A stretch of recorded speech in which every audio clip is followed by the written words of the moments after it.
Sabe aquela sensação de ser só mais uma peça num tabuleiro gigante? A vida moderna pode fazer a gente se sentir meio perdido, né? Mas e se a verdadeira resposta para esse sentimento não estiver lá fora, e sim dentro? Numa fronteira que, olha, pouca gente tem coragem de cruzar. O nosso próprio mundo interior. É exatamente esse abismo primordial que a gente vai começar a explorar agora.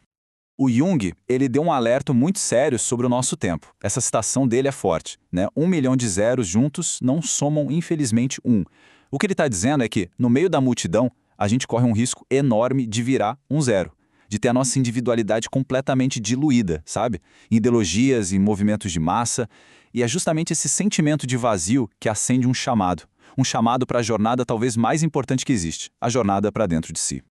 Então, vamos mergulhar nisso. Nesse nosso mundo interior que, na maior parte do tempo, permanece desconhecido.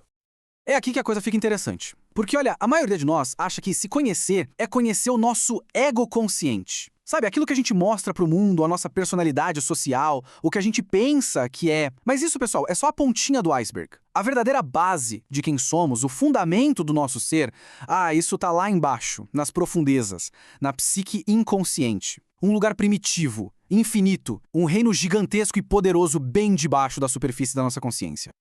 Ok, mas como é que a gente explora um lugar desses? Um lugar tão vasto e, francamente, desconhecido? Bem, a boa notícia é que a humanidade já desenha mapas desse território há séculos.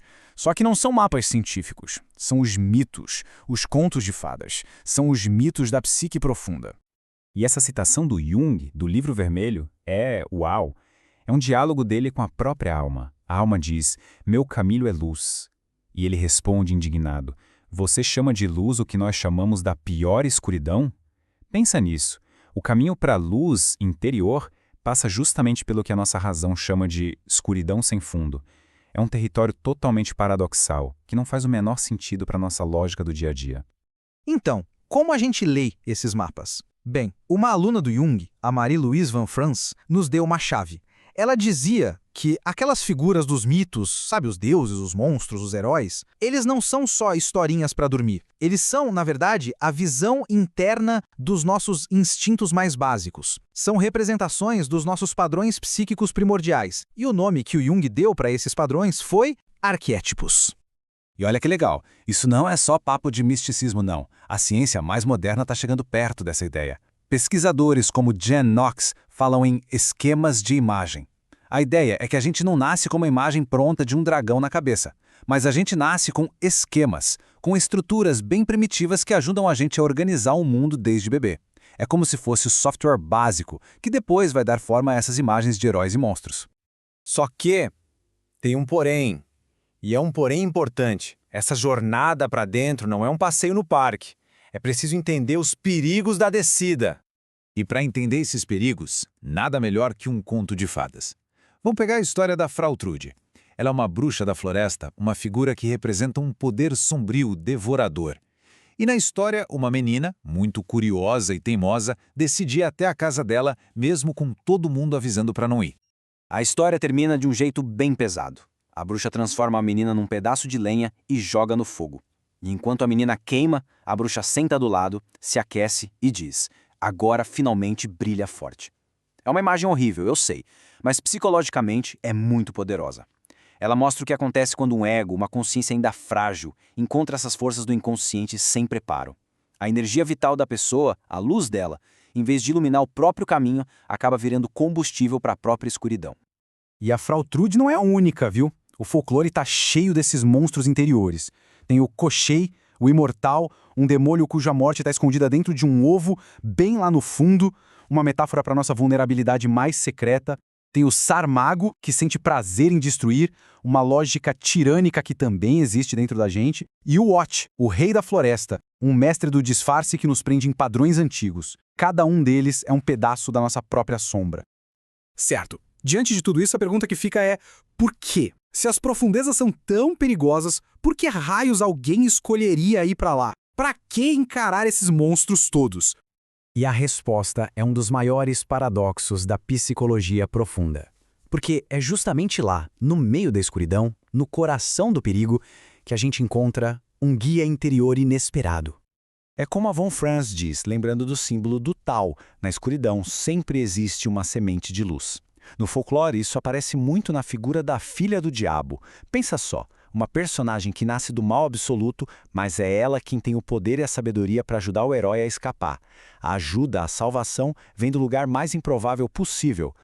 E, de novo, isso não é só coisa de conto de fadas. O próprio Jung viveu isso na pele. A descida pessoal dele está toda documentada no Livro Vermelho. Foi uma experiência aterrorizante. Mas ele não fugiu. Ele foi lá e confrontou essas forças de frente.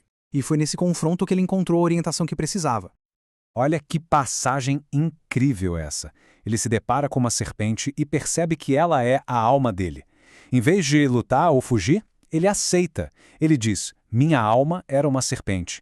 E a partir desse conhecimento, ele decide que ele mesmo vai encantar essa serpente. Vai integrá-la, trazê-la para o seu controle. É nesse momento, nesse ato de aceitação radical, que o monstro se transforma em guia.